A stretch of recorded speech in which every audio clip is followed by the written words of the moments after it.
Assalamualaikum warahmatullahi wabarakatuh.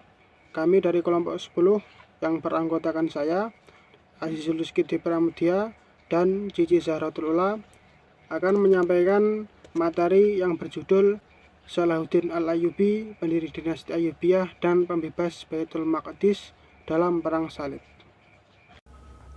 Baiklah, di sini saya akan menjelaskan materi yang pertama, yaitu latar belakang Salahuddin Al-Ayyubi.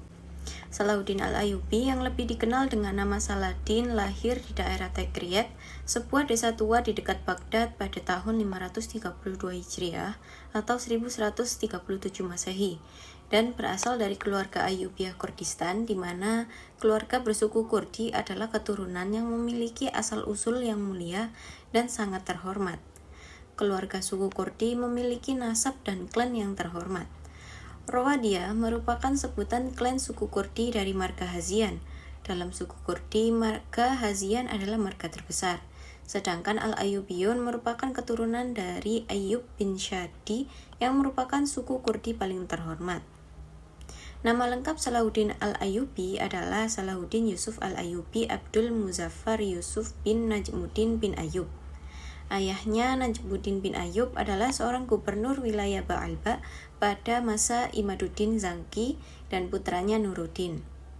Salahuddin kecil tumbuh dan berkembang di jalan kemuliaan bersama dengan keluarga yang mulia dan terhormat. Salahuddin lahir dan besar di lingkungan keluarga yang baik, terutama didikan dari ayah dan pamannya.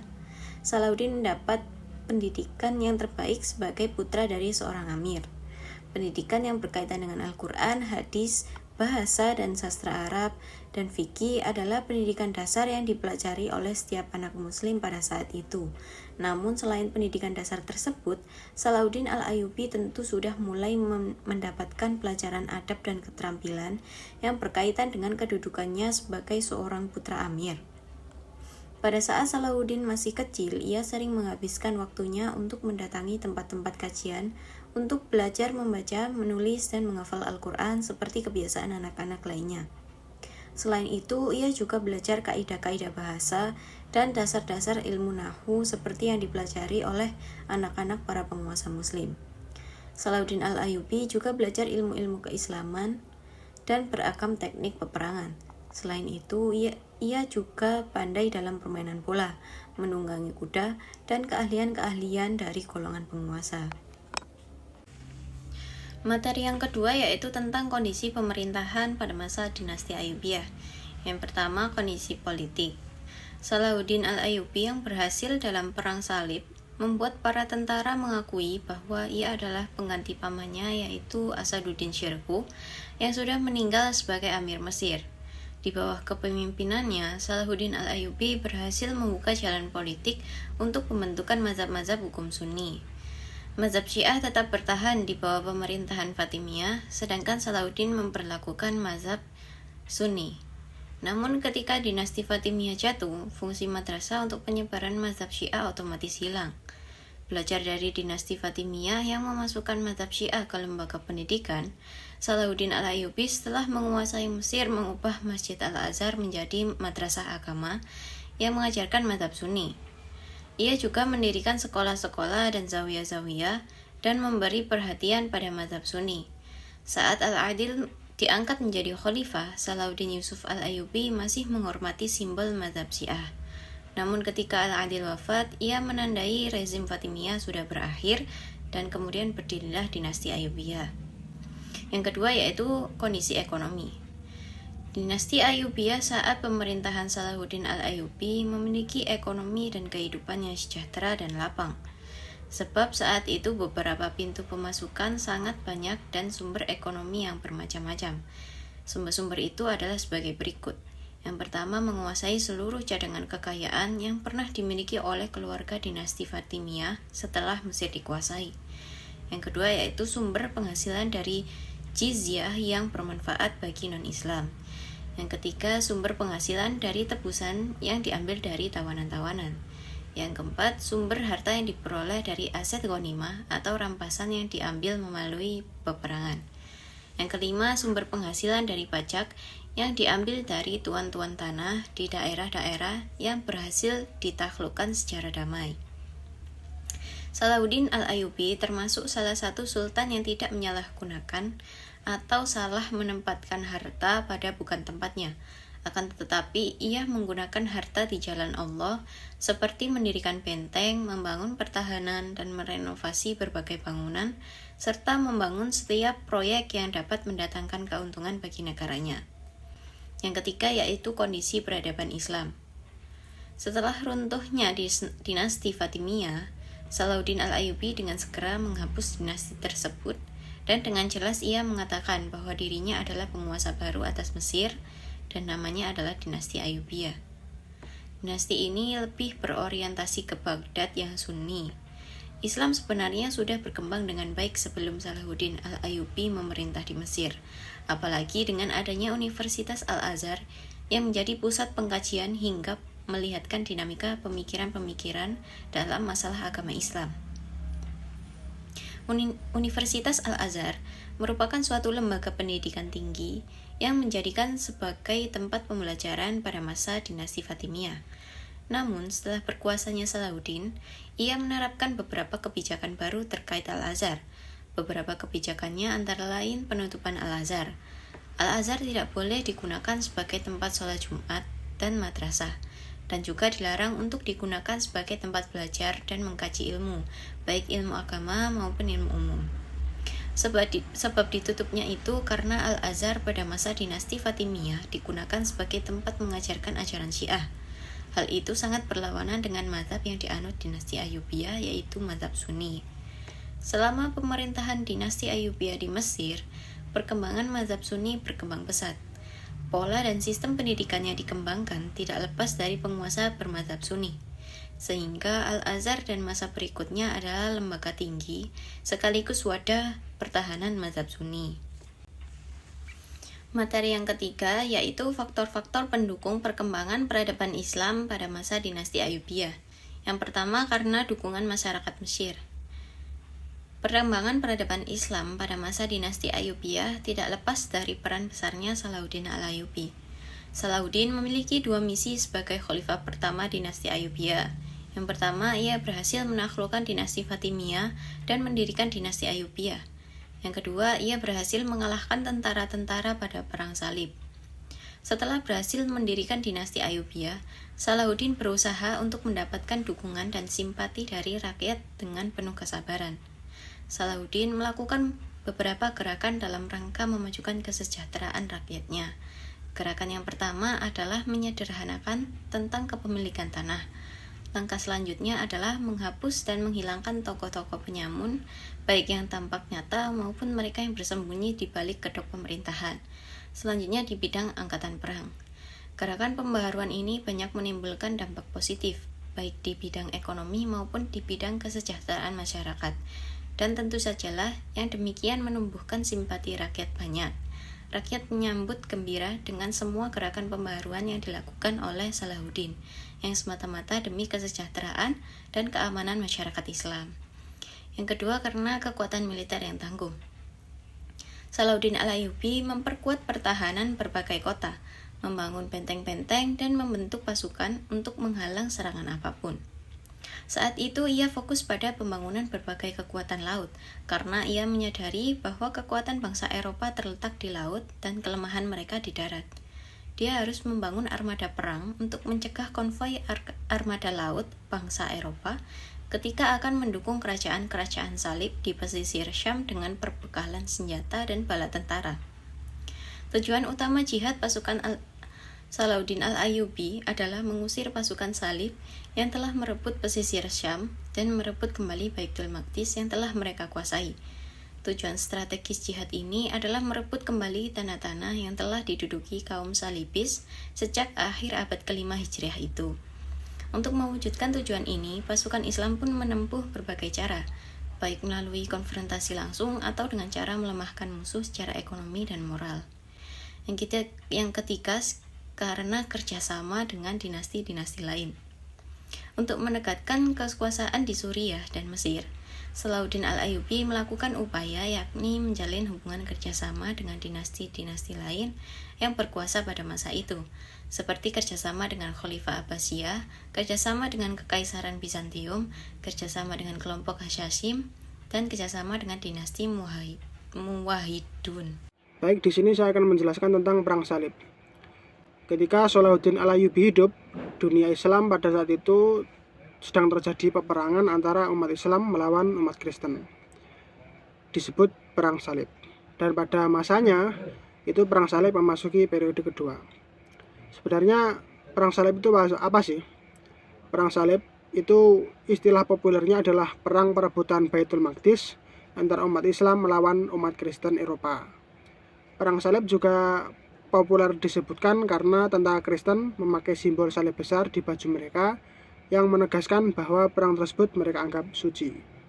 Penyebab terjadinya Perang Salib, yakni adanya upaya yang mempersulit para peziarah yang datang dari Eropa untuk berziarah ke Baitul Maqdis, diskriminasi terhadap mereka, dan penghancuran gereja di makam suci di Yerusalem awal abad ke-11 Masehi, tepatnya tahun 1009 sampai 1010 Masehi. Kemudian pada paruh kedua abad 11 Masehi, itu terjadi konflik antara dinasti Saljuk melawan dinasti Fatimiyah dalam upaya perebutan penguasaan Baitul Maqdis. Pada akhirnya dimenangkan oleh dinasti Saljuk Turki, dan kemudian setelah mereka berkuasa, itu para peziarah Kristen Eropa itu tetap merasa tidak bebas untuk berziarah ke sana. Para penguasa dinasti Saljuk itu menetapkan beberapa aturan yang mempersulit mereka, dan juga mereka kerap mendapatkan diskriminasi dari mereka. Salah satu orang yang mendapatkan perlakuan tersebut itu bernama Peter Amins. Dia adalah seorang pendeta berkebangsaan Perancis. Selanjutnya, setelah ia mendapatkan hal tersebut, ia mengadukan masalahnya kepada Paus Urbanus II dan terus memprovokasi umat Islam untuk menumbuhkan rasa benci dan antipati terhadap umat Islam. Perang Salib periode pertama dimulai saat Paus Urbanus II mengeluarkan maklumat pada tahun 1095 di Clermont, Prancis, dengan menyuruhkan umat Kristen agar berangkat membebaskan kota suci Yerusalem dari genggaman umat Islam. Dalam maklumat tersebut mengatakan bahwa bagi mereka yang perang, maka harta dan keluarganya akan dilindungi, akan mendapatkan ampunan atas dosa-dosanya, dan apabila mereka mati, maka matinya itu dalam keadaan mati yang suci. Setelah diumumkannya maklumat tersebut, maka pasukan gabungan Kristen Eropa Barat itu berangkat menuju Konstantinopel. Nah, pasukan inilah yang terkenal dengan disebut kaum Frank. Kemudian pada tahun 1097 Masehi, mereka itu telah tiba di Konstantinopel. Kemudian setelah tiba, mereka menjalankan operasi militer, ekspansi militer ke Yerusalem melalui Anatolia. Nah, ekspansi mereka inilah yang disebut dengan Perang Salib.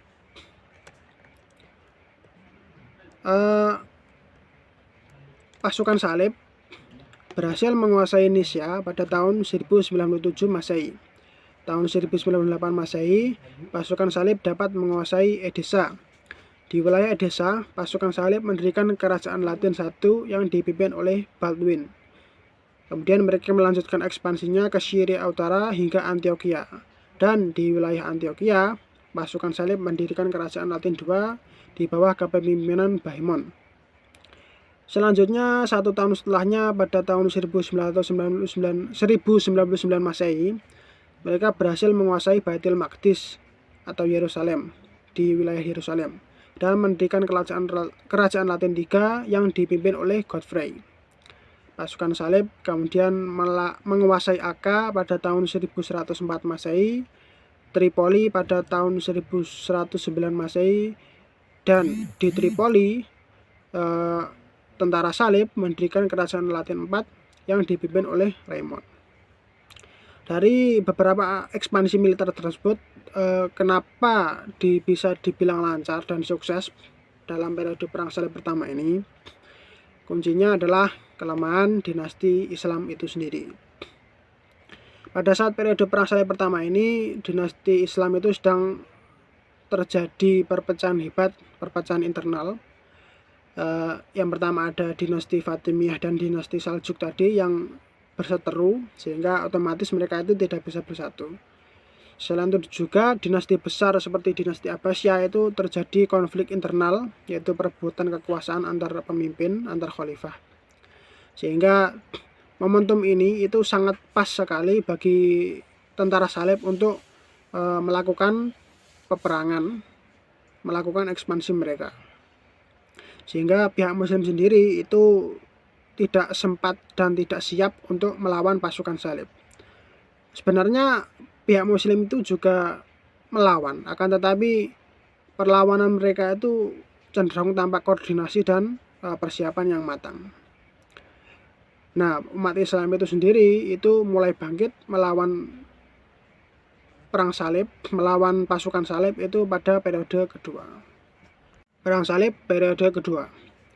Pada periode ini mulai bangkitlah perlawanan umat Islam melawan tentara salib. Tonggak awal bangkitnya kaum muslimin melawan pasukan salib diinisiasi oleh Imaduddin Zangki, seorang gubernur dari Mosul. Dia berhasil menaklukkan kembali Edessa pada tahun 1114 Masehi. Setelah ia wafat 2 tahun setelahnya, perjuangannya diteruskan oleh putranya Nuruddin Zangki. Di bawah pimpinannya dia berhasil membebaskan seluruh Edessa. Jatuhnya Edessa ini membuat umat Islam itu berubah sikap yang awalnya yaitu defensif, itu mulai berubah menjadi ofensif. Ditaklukannya Edessa ini adalah momen penting bagi umat Islam untuk mendorong gerakan jihad mereka melawan kaum kafir Frank. Karena Edessa itu adalah wilayah kaum Frank yang strategis. Letaknya itu berada paling timur dan berada dekat di Sungai Eufrat. Takluknya Edessa menjadi penyebab munculnya perang salib periode kedua. Paus Eugenius III kemudian mengumumkan perang salib kedua yang disambut baik oleh Raja Perancis Louis VII dan Raja Jerman Konrad II. Akan tetapi perang salib kedua ini mengalami kegagalan. Mereka tidak berhasil merebut kembali Edessa melawan Nuruddin. Louis VII dan Konrad II sendiri itu melarikan diri kembali ke negerinya. Setelah Nuruddin itu memenangkan perang salib kedua, ia melanjutkan ekspansinya menuju dinasti Fatimiyah Mesir. Ia mengirim pasukan di bawah komando Asaduddin Shirkuh pada tahun 1168 sampai 1169 Masehi, dan Salahuddin Al-Ayyubi itu menyertainya. Karir Salahuddin itu dimulai sebagai seorang pemimpin, karir Salahuddin sebagai seorang pemimpin itu dimulai ketika ia ikut pamannya Asaduddin tadi dalam operasi militer ini. Kemudian Mesir berhasil dikuasai pada tahun 1169 Masehi. 2 bulan setelah menguasai Mesir, pamannya wafat dan Salahuddin pun mengambil alih kepemimpinan dan bertindak secara resmi di bawah perintah Nuruddin. Kemudian pada tahun 1170 Masehi, itu Salahuddin berhasil mendirikan dinasti Ayyubiyah setelah runtuhnya dinasti Fatimiyah dan juga wafatnya Nuruddin Zangki pada tahun 1174 Masehi. Pembebasan Baitul Maqdis dari tentara salib. Ketika Salahuddin Al-Ayyubi menjabat sebagai khalifah dinasti Ayyubiyah, ia berhasil menaklukkan berbagai daerah di Syria. Setelah dikuasainya berbagai wilayah di Syria, Salahuddin mulai fokus untuk persiapan pembebasan Baitul Maqdis. Rentetan peristiwa pembebasan Baitul Maqdis itu berawal dari diserangnya kafilah oleh Reginald of Catiline, penguasa Kerak, yaitu sebuah daerah yang berada di antara Mesir dan Syria. Reginald itu melanggar perjanjian gencatan senjata dengan Salahuddin, yang dimana salah satu isinya adalah kafilah Muslim dapat menyeberang Kerak dengan aman dan selamat.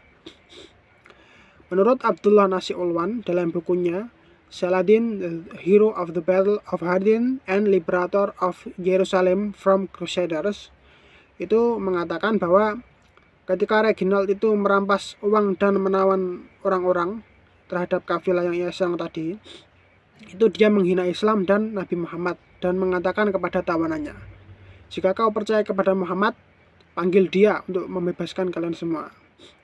Mendengar hal tersebut, itu Salahuddin menjadi sangat marah dan kemudian ia mengumpulkan pasukannya untuk mengepung Reginald di Kerak. Setelah selesai dengan Reginald di Kerak, kemudian Salahuddin melanjutkan pergerakannya menuju Danau Galilei untuk menghadapi tentara salib Prancis. Pada tanggal 3 Juli 1187 Masehi, itu terjadi pertempuran antara kedua pasukan tersebut di Hittin, Tiberia. Sekarang masuk daerah Prancis, masuk daerah Israel. Di pertempuran ini tentara salib mengalami kekalahan. Salahuddin setelah menang selanjutnya merebut pertahanan Tiberia dan sejumlah kota-kota kecil seperti Acre, Beirut, Ascalon satu persatu berhasil dikuasai Salahuddin. Setelah menguasai Ascalon, kemudian Salahuddin mulai bergerak menuju Yerusalem. Salahuddin mengepung kota itu selama seminggu, hingga pada akhirnya tentara salib di Yerusalem itu menyerah dan meminta perdamaian kepada Salahuddin. Salahuddin menerima perdamaian tersebut dan memberi hak kepada kaum Frank Prancis untuk meninggalkan Yerusalem dalam waktu 40 hari dengan membayar tebusan sebesar 10 dinar untuk orang dewasa, 5 dinar untuk wanita, dan 2 dinar untuk anak-anak. Bagi siapa yang tidak bersedia membayar tebusan, maka akan dijadikan hamba saya. Kemudian Salahuddin mengutus Al-Qadhi Muhyiddin Ibnu Az-Zaki untuk membawakan khutbah Jumat pertama di Masjid Al-Aqsa setelah menguasai Yerusalem. Baitul Maqdis akhirnya mengumandangkan azan pertama, pertanda berhasilnya Baitul Maqdis dibebaskan dari kekuasaan tentara salib tepat pada tanggal 2 Oktober 1187 Masehi setelah dikuasai tentara salib selama 88 tahun. 2 tahun setelahnya, tentara salib sempat akan melakukan serangan balasan terhadap Salahuddin yang dipimpin oleh Raja Jerman Frederick Barbarossa, Raja Inggris Richard the Lionheart, dan Raja Perancis Philip Augustus. Akan tetapi serangan tersebut itu semua berakhir dengan gencatan senjata melalui perjanjian yang disebut Sulhul Romlah yang berisi 2 kesepakatan, antara lain: pertama, daerah pantai di sekitar Akka tetap berada di dalam kekuasaan tentara salib. Palestina tetap berada di bawah kekuasaan Islam. Akan tetapi umat Kristen diizinkan berziarah ke Baitul Maqdis dengan syarat tidak boleh membawa senjata. Dengan adanya perjanjian gencatan senjata tersebut, maka Baitul Maqdis tetap berada di tangan umat Islam. 6 bulan setelah tersepakati perjanjian tersebut, Salahuddin sakit dan kemudian ia wafat pada tanggal 3 Maret 1193 Masehi. Salahuddin wafat pada usia 55 tahun dan jenazahnya dimakamkan di Syria. Baik, itu saja mungkin penjelasan dari materi ini. Terima kasih dan wassalamualaikum warahmatullahi wabarakatuh.